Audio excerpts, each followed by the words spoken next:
Hello, Luis. Thank you so much for doing this. Let me My start pleasure. asking you where you were born and where you are living right now, and maybe some story that connect these two places.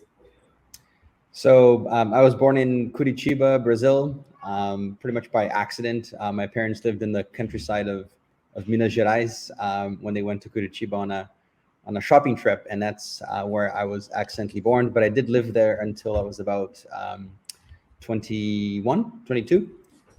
Moved to Rio, then moved to Serbia, then to Egypt, then to China, and now I'm in Phnom Penh in the capital of Cambodia. And the I think the what connects all of those places is that spirit of adventure that I've always had. I've always wanted to kind of not settle down in one place, and it's been an absolute journey discovering these places, 2, 3, 4 years at a time, and the people in them. So definitely the experience and the people that I've met over the years have been a tremendous connection, right, between my sweet home friends from back home and all the awesome friends I've met along the way as well. But this is like an impressive set of places, or at least like a non-usual, right? For sure. And how come these different so different places? Yeah, so when I got the opportunity to teach at the American School in Rio, pretty much right after I graduated as a biological sciences major in Curitiba, and once you kind of enter that circuit, it's almost like being a football player, right? You have 6 months left in your contract. You sign with a different school. 6 months later, you're in a different organization, a different country, and like kind of Serbia was an amazing first journey outside of Brazil. It was where I began teaching the International Baccalaureate, which is one of the programs that I kind of specialize in now. And then Egypt was kind of the opportunity to go to a bigger school, work in a bigger department, and learn from some really experienced teachers that are and were there at the time. China was an adventure to go to a very progressive international school that are doing things very, very differently. And now in Cambodia, it kind of began as a sabbatical. Actually, my wife got a job at the international school here, and I came to kind of work on my transition to school leadership. And an opportunity presented itself for me to teach biology again at this international school here at the International School of Phnom Penh. So I jumped on it because it's a great school and a great community. And now I'm just working on this on the next steps of my professional career.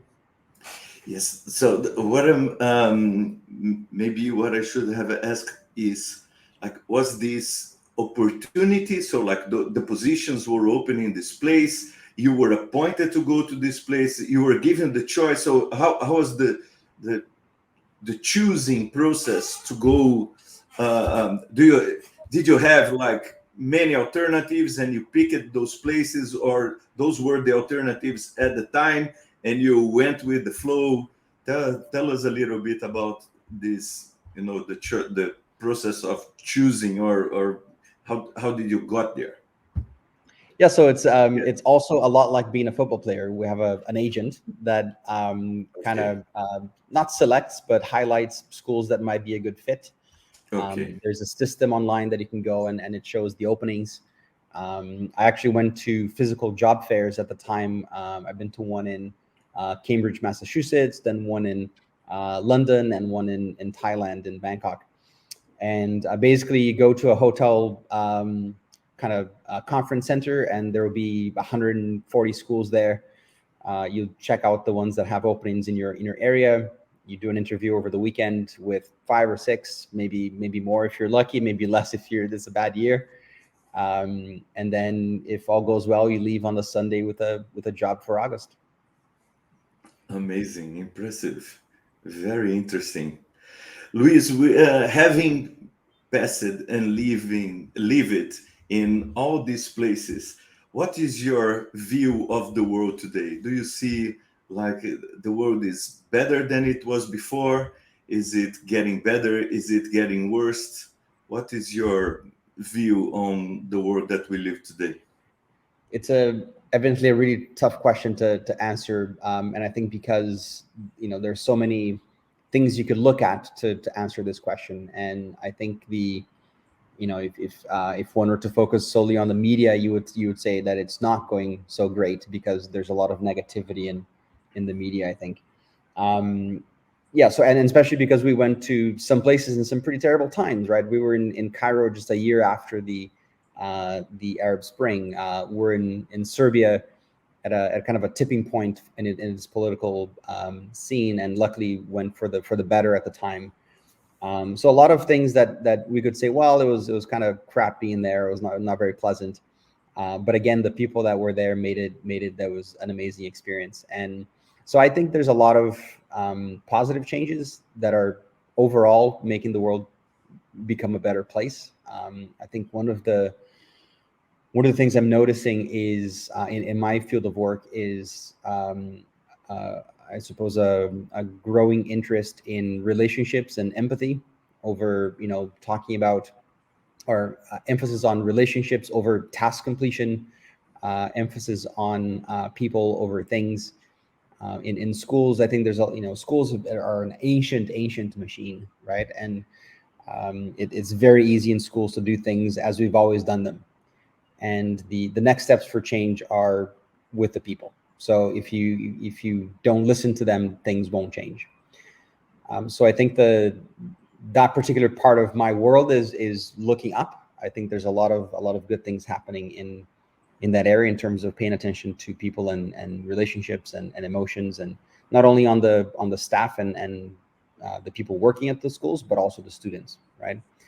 A good example of that is universal design, which is an architecture and urban planning concept, is now making its way into schools where in the past we would say things like, oh, this student is not really organized. And now we're saying, well, what barriers are we creating that doesn't help that student get organized? And it's kind of working with the students and with the staff to remove those barriers, right? So that's an example of identifying things through empathy that could, make lives better for students. And when you look ahead, then what are the challenges that you see? From what you said, I could take two things. One is how media is telling us one thing, but our experience on the ground, your experience on the ground, was telling something else. And while yes, there was some truth to problems, there were people, and people were what made you feel like a good about the experience that you're having. And then you bring this back to your professional activity, to the schools, and how focusing on people is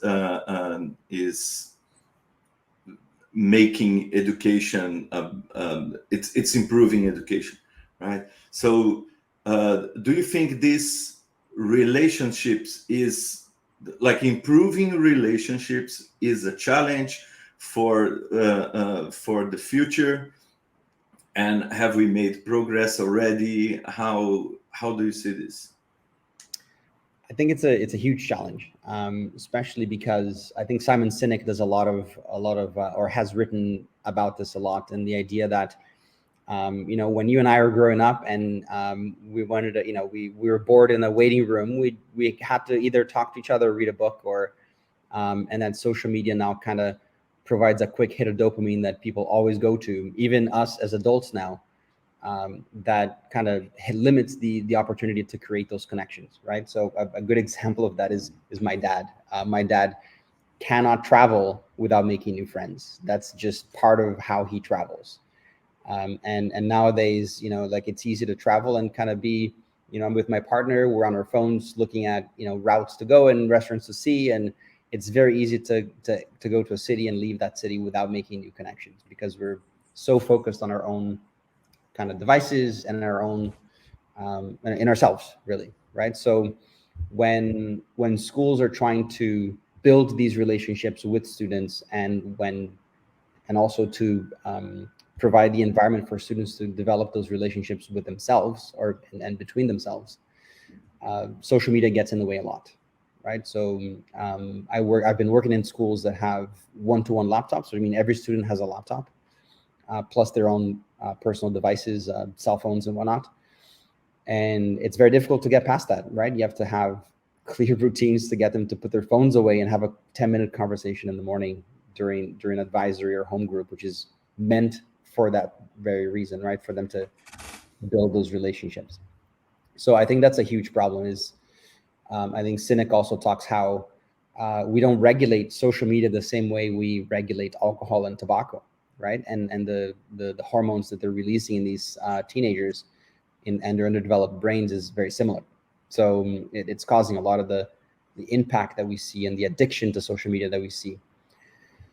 So I think that's the biggest challenge in that in growing those relationships and kind of, you know, these kids when they graduate and when they begin to change the world themselves, they're going to need those empathy skills and those relationship building skills to make the world better. And so it's a funny thing for me as well. Like, I think in that, you know, I was born in 82, and I've heard the term geriatric millennial to describe the age area where I am, where, you know, up until I was 18 or 19, like, internet was slow, no social media, no mobile devices that were handy that you could use, you know, text messages cost 10 cents, like that whole thing. And then when I hit my 20s, that's when I had my first iPhone. That's when, you know, like, social media really picked up. So I can still remember what it's like to be uncomfortable in that, building new relationships and making new friends and kind of that social anxiety kind of thing, and being able to deal with that, being able to deal with boredom as well. But I also know a lot about the technology and the social media movement. So it's been really, students these days, right? The students going through our schools now, they only get the social media part of it. They're not getting a lot of the relationships part of it. You just said something, being able to deal with boredom. Like, so it's kind of making me feel, of course, I am a university professor, and I experienced some of the issues that you are mentioning. And I also have thought about many of these educational challenges. And what I keep thinking is, do we really have to regulate? So do you believe we are at the point that we have to regulate access to social media, like you said, tobacco and alcohol, or there is, or in your experience, we have the possibility or the hope that we can integrate these devices and this access to the educational experience? Because I see as a very difficult task to regulate, right? Yeah. And maybe even an impossible task. So what I keep thinking is how can we try to integrate them to the educational process at the same time, with, you know, all the all these challenges. So, like, I'm actually went out of the boredom. I do think that the not being able, we lost the ability to deal with boredom, and this makes the question that I just asked even harder. Like, I don't tolerate boredom anymore. Maybe I am one of these people that lost the ability. Like, any second of, I still like to contemplate. I still can enjoy contemplation, but boredom, it's kind of unacceptable. And I always trying to have access to something to fulfill the boredom moment. Yeah. And yeah. I think there's imagine like the, you know, like the you know, if I go to a restaurant where, you know, now during the pandemic, not so much, but I remember going to restaurants where you'd see families with little kids. And when I was a little kid going out to a restaurant with my parents, I would eat and then I would get bored. And there was really two options for me at that time. It was either to go play with the other kids that were around the restaurant, if it was that kind of restaurant, or to just pester my parents to go home, right? And now I think if you look around, you see a lot of kids that my age when I was doing that with an iPad, and they will just be entertained for hours as long as they have an iPad. So that's the first thing. The second thing is, regulating social media is of course an extreme measure, and I think very difficult with the power that these social media companies have and yield over governments.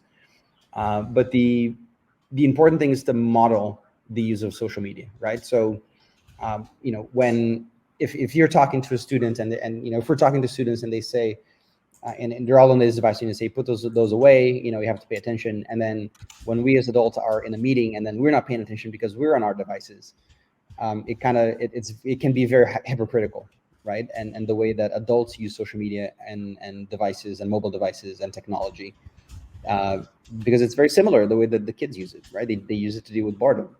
And the second part is having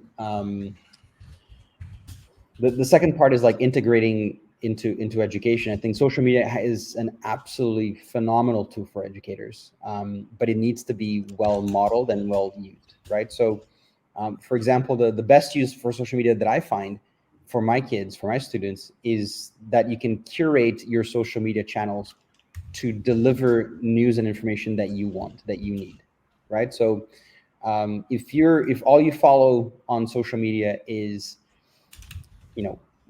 channels that have cat videos on them, that's all you're going to get. But if you follow channels that can provide you with current events, a balanced kind of review of social events and kind of from different channels, it can be a powerful curated playlist of things that are of interest to you, right? That's what the algorithm does, right? It provides things that are of interest for you. So I think there's a lot of opportunity there for kids to be prompted and to be moved by things that they see, right? Because a lot of the problems I see in education is that because kids are in that social media bubble that they only hang out with each other online, they don't see the outside of that, that they're not inspired by things. They're on social media all the time, but they don't know the events happening around the world, right? And so two things prompted my mind while you were talking. One is that I've been thinking a lot about it, and other people too, is it's not about the social network itself, but the business model behind it, right? Because if we still need advertisement to provide free access to all the services, the companies providing the service will still fight for your attention, right? And bombard you to get into this addiction mode that keeps you in the network. But and then maybe it's not about regulating, what I believe, like I said, it will be very hard, if not impossible. But if we can change the business model, so this is not paid by advertisement anymore, and like by ultimately you are paying with your attention, maybe this can be changed. And I know that Twitter is investing a lot on it, in creating. Most recently, you can tip, I don't know if you saw this, it's a tip functionality. You can tip the content creator with, depending on the transactional means that you use, even like with $1 or any amount. This is an experiment to try to get rid of the advertisement model that keeps people in this dopamine how to say, convey, right? And I wonder if the kids that are browsing social media, they're getting that dopamine hit from the not from the ads, right? The ads piss them off for all I know. They're getting that dopamine hit from what they're seeing, like the experience of their friends and seeing what their friends are up to. of course, There's the other side of that. So like they overstimulate you with all this content from the friends and the network, but they try to keep you there so they can try to sell you Yeah. something. And I think so. What I'm kind of thinking now is if we can get out of this business model, if we can help create a new business model that you don't have to pay with your attention, and then maybe we can Mhm. get more Yeah. meaningful experiences out of that. But the other thing that was coming to my mind is how do you see the challenge with content itself?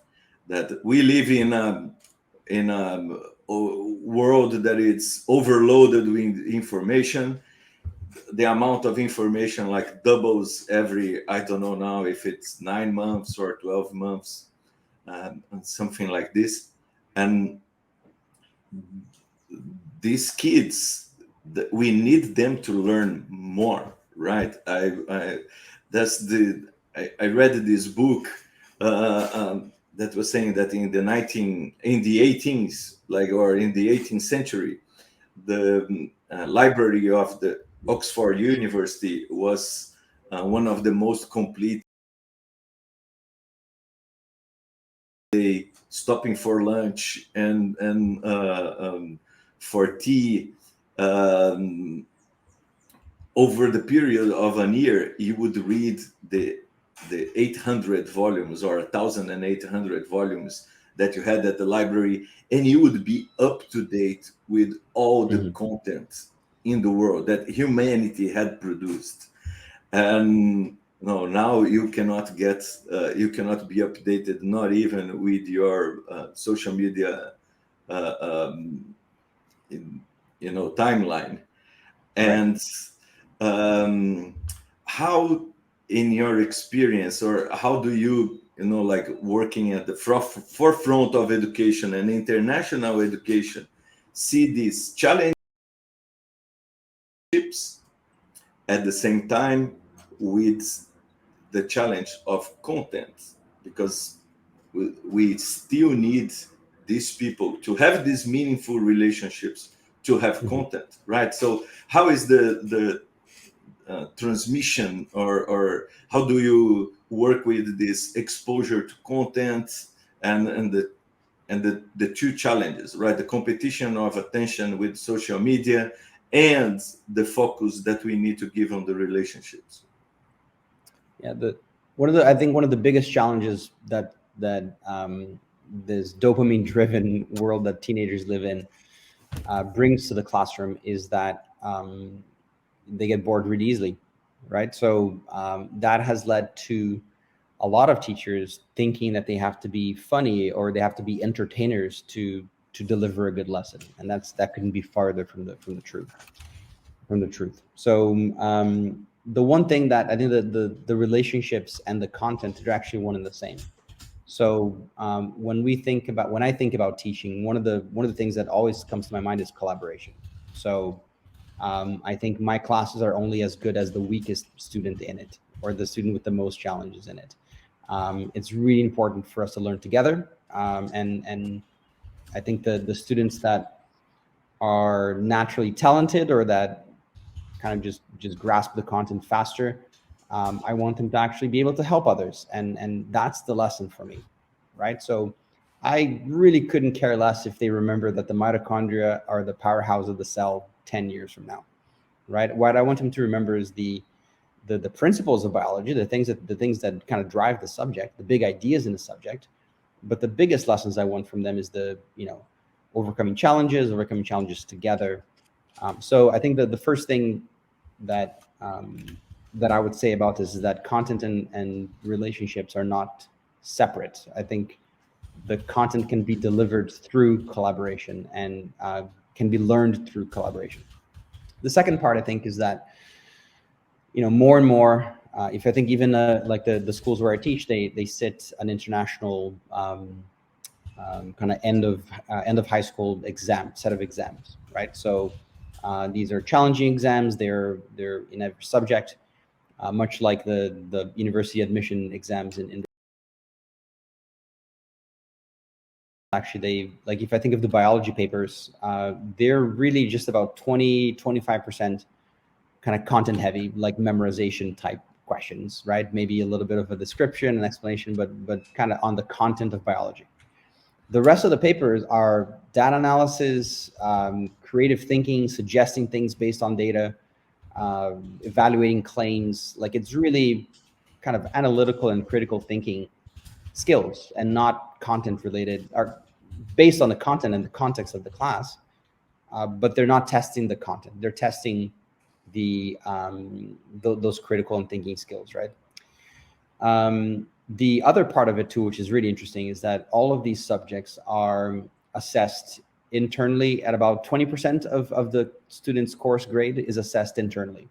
And what this means is that the students choose an investigation. They in the biology courses, they literally choose a biological investigation, like a thesis in undergrad, that they would explore over the course of the last year, and they produce an article, and they submit that article for 20% of that grade. So our graduates of this program, they are scientists, but they're also historians. They're also mathematicians. They're also, because they're doing this in every one of those subjects. So what I find interesting is that when these kids leave, they live with a set of skills that they don't even recognize. They're so amazing. And it's really not often, not until they come back to visit after a year of college, that they come back and they're like, wow, like college is really easy, because everything that I was doing is actually quite complex, right? So I'm hoping that these kind of pedagogical changes that are happening with assessment and with the way we teach subjects is going to lead to kids that are more empathetic and more collaborative, and that can digest all of this information, like you were saying, right? Like being able to process what's fake and what's not, and being able to reach out to experts, be able to recognize expertise, and so on. So that's what I'm hoping. That's what I hope I'm doing. Okay, it was so many interesting stuff that you said. How did you see the COVID challenge? What was the impact of COVID in this strategy, like pre-pandemic? And I'm guessing that there where you are, that also kids had to stay at home. Everyone changed it to mobile and had to, or try to. And what do you think is going to, from this period of let's say emergency, and trying to do the best that we could with the tools that were available and without any kind of preparation, how this is going to be in the future? Like I can easily see that things that you said that are very important. So like content through collaboration is amazing. But how this was impacted by not going to the classroom, and how do you see this from now on? I think it was challenging for every organization in every industry, right? And education was no different. I was actually part of probably one of the first group of teachers to ever teach online. I was in China at the time when the pandemic hit. It was Chinese New Year, so my wife and I had traveled. We're in Thailand, and then our flights were canceled to return to China. We ended up being kind of exiled in Thailand for 6 weeks, and there are worse places to be exiled in. I'll say that. So all of a sudden now I was teaching online, right? And even though I had already developed kind of a structure to my courses that I enjoyed, was collaborative approach and all the stuff that I like to do, as soon as we went online, the first week of classes that I had with those students, I began to make PowerPoints again. and I began to talk more than the students, and I began to lecture and kind of stand in front of the virtual board, but on Zoom instead. And then I kind of stopped to reflect after a week, and I was like, this is very different from what I do face to face, and I was uncomfortable with it because it's really not my style. So I kind of took some time to reflect about what are the things that I believed in, what are the things that I believe as a teacher, what are the things that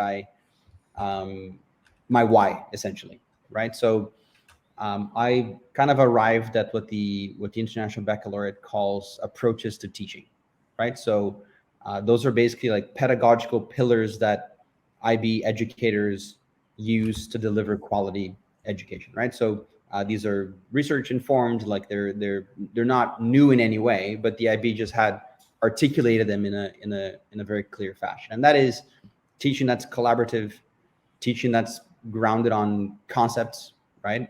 Teaching that is informed by the global and local context, things that are happening around what the students are learning.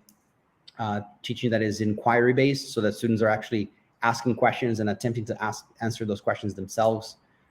Teaching that is informed by data, so being able to look at student performance and adjust your teaching to make sure that it helps students that need more help or that need help at all. And teaching that is differentiated, right? Teaching that is modified to remove those barriers to learning. So when I understood when I understood my why, I was able to say, okay, so what do I need to do in this online context that needs to change? So I was like, how can students collaborate? How can I know that they're inquiring into what they're supposed to do when they have the cameras off and their microphones off? And how do I solve those challenges? And that's when the fun really began, because then I was able to ask the students questions and empathize with them and build those relationships and say, right? So it got to a point where students had to write tests, right? And I said, well, how do you write a test online, right? With the students on the other side of the call, they're going to cheat, right? Like that's what they do. And if you think about that, like why don't students cheat on a face-to-face exam, on a face-to-face test? And somebody might say, well, because there's an adult in the room. I was like, well, so that's what being principled is when you're being supervised, you're principled, but when you're not being supervised, you're not principled. That's not academic honesty at all. That's just conformity. So then I was able to like rethink what I was doing online to jive with what I was thinking, right? What I believed. So I think the best schools that the best organizations that went through this pandemic are the ones that stuck to their why, that were able to articulate their why, and kind of use the technologies of the tools available to them online to deliver on that why. And the ones that struggle are the ones that kind of said, I need to be able to see my students take a test. And well, but that's difficult. So I don't care. It has to be that way. So kind of that, focusing on the what then, right? So just sticking to what they always done instead of challenging that by re-examining their why. Yes, great. Look, we covered most of what's, not asking the script questions, but I think that we covered most of the topic. But I have a challenging last question for you. Like, would you say that your school is an elite school? And can we scale up or spread this model to schools that are not elite? Do you see this possible, or like it does require elite staff, elite infrastructure, and elite students actually for this content collaboration and this transformative education to work? Yeah, when I went to that conference where we met, actually, one of the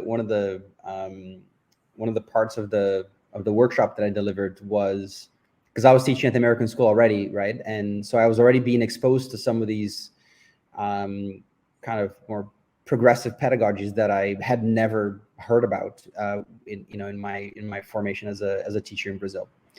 So I went to that conference really to say, hey, you have to check this out. I'm learning all this stuff, right?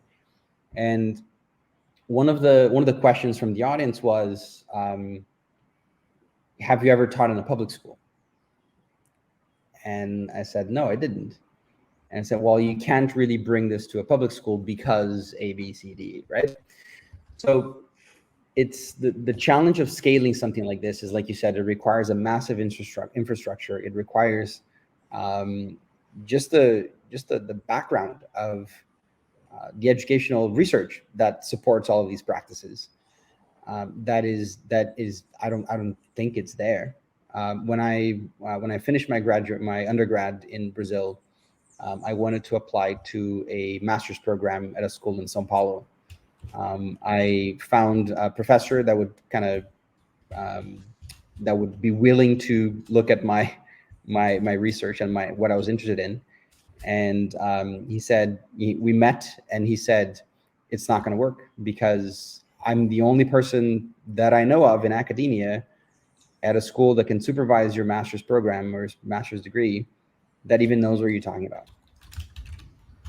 So I think the frustrating thing for me, and I, when I was learning this, I did a bunch of like webinars online for teachers in Brazil. I was trying to really spread the word about this, and it was super challenging because because the momentum is not there, the urgency is not there, and there's just so many challenges with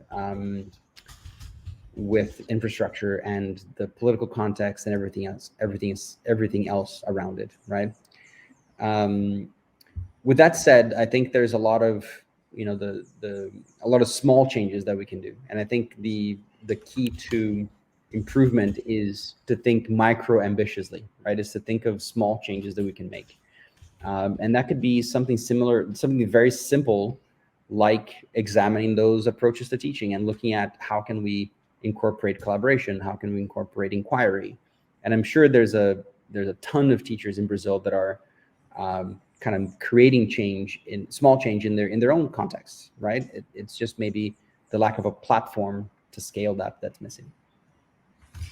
Yeah, like I'm remembering a lot of stuff. So I had the chance to teach in a riverine school in the Amazon.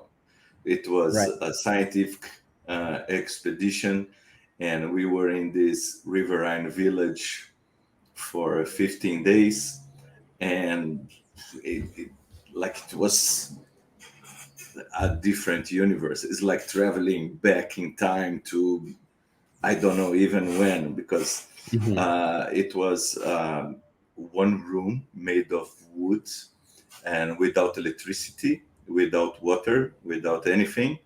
Kids, the teacher had only primary school, and they were what they call multi-class. So it's kids from 3 to 12 in the same room and learning things together. And wow, like this is I even remember that one of the biggest one of the educational programs that we had in Brazil maybe 10 years ago was to bring electricity to all the schools, because more than half of the schools in Brazil had no electricity. So you have like all these, I don't even know if they are educational basic infrastructure. They are even like social and civical infrastructure, like bring electricity to everyone. At the same time, those kids, I remember them. We were studying the effects of mercury in those populations, and the amount of mercury that they were exposed to theoretically should create some neurological impairments and like some cognitive impairments. But these kids were able to work with I don't know how to say massinha, like Play-Doh. Yeah, and they were making like the fish coming out of the water and the fruit falling from the tree, and like so much creativity, so much ability. They were so skilled Of course, if you try to execute an IQ test with them showing what's the difference between a light bulb and a candle, they're going to fail because they never saw a light bulb, right? But that doesn't mean they are not creative, intelligent, skilled.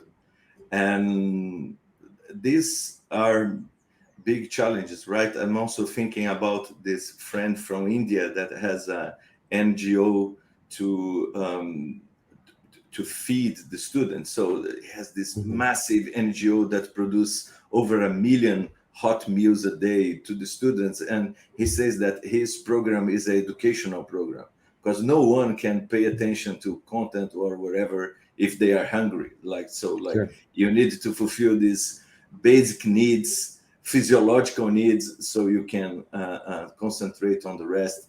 And a friend from the Philippines that has a book house, and she said, look, no one is going online on the Philippines because these kids from remote villages, there's no internet, they are simply not going to school there. Right. So there's no online teaching or education. They are losing the year, they are losing this period. But to finish in a good perspective, I love the micro ambitious. To think micro ambitiously. There are really a lot of things that you can do to change, to make small changes, to make maybe select what is the biggest challenge that you can solve, right? And one of the things I like to think about is that what can you spend 20% of the time that's going to have 80% of the impact? Yes, exactly. That's so interesting. Luiz, before I let you go, I have 3 rapid fire questions. The first one is, which book you are reading right now? So I started reading Reduce Change to Increase Improvement by Vivian Robinson. He talks about kind of usually when there's a problem in leadership, you have the problem, you brainstorm a solution, and you deploy the solution, right? You either lead it or you delegate the implementation of that solution. And she argues that that's kind of out, and the new idea is to kind of incorporate people into the process of brainstorming and really get down to the values of people before you define that the problem even exists. Wow, interesting. I may need to read this one. The second is, No, please finish what you're saying. I was just going to say that one of the things that I think schools need the most in this change to relationships and empathy is examples, right? Examples of success stories. I think stories are very good motivators. They give a vision to what it could look like. So I'm looking forward to reading the rest of her book because it's full of those case studies. Great. The second question is, do you take short or long lunch breaks? So Teachers International Schools famously have pretty short lunches. We typically have about an hour for lunch, but half of that is usually taken up by a yard duty or meetings with students, solving questions and that kind of stuff. So I usually take about 20-30 minutes for lunch with my colleagues in the prep area in the science department. Okay. And the third question is, Bitcoin, are you a believer or a non-believer? Yeah, I'm a believer for sure. I wish I had believed for a little longer. I got out of it a little too soon when it was only $2,000 per Bitcoin. But the one thing that I'm super excited about is kind of how that blockchain technology is going to help other areas. I think finance and decentralized banking is the start. It's not the end. But I think it's only gotten the attention it has because it's moved people's pockets, right? It's touched people's pockets in a lot of ways, but good and bad. So I think once we start seeing that type of technology, and of course NFTs and proof of stake coins and all that, there's a lot of opportunity for kind of decentralizing other things other than banking as well, right? Thinking you mentioned as well academia, thinking of property documentation, immigration issues. There's a lot of potential there. Yes, it's I think more than this decentralization is the opportunity to interact without needing to rely on trust, right? So trustlessly there's a lot of potential. Of course, on finance, that was a major issue that, and I believe, I believe there are two reasons why they are starting on finance. We need, so like we are not, maybe we do, people outside finance may be bored by the topic, but I think it's just because we are not financially educated, and money was always so out of our control. You know, like in my lifetime, money was seized in Brazil more than once, right? So like I think you always felt like this is out of your control. You might as well, you know, like not pay attention to it. But now it can. We are realizing that it can be again under your control, and but people need to be educated in finance. I spent the last 3 years educating myself in what money is and how it works, and it is a very, very interesting journey. I wish I had you know, had this knowledge before. The other really interesting part of that now is NFTs, right? And I got into the NBA Top Shots, the NFTs there, like the collecting the moments from the NBA seasons. The art world is being turned upside down by NFTs as well. Yes. So it's really nice to see, especially like with the stories coming from the arts of, you know, people that would, you know, like democratizing that selling space, right? That art doesn't belong in a gallery only anymore.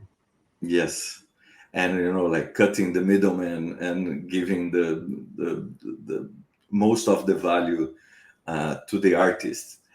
Again, I think that it's NFT is about a property certificate, right? That you don't need anyone else to state that you are the owner of that certificate, and this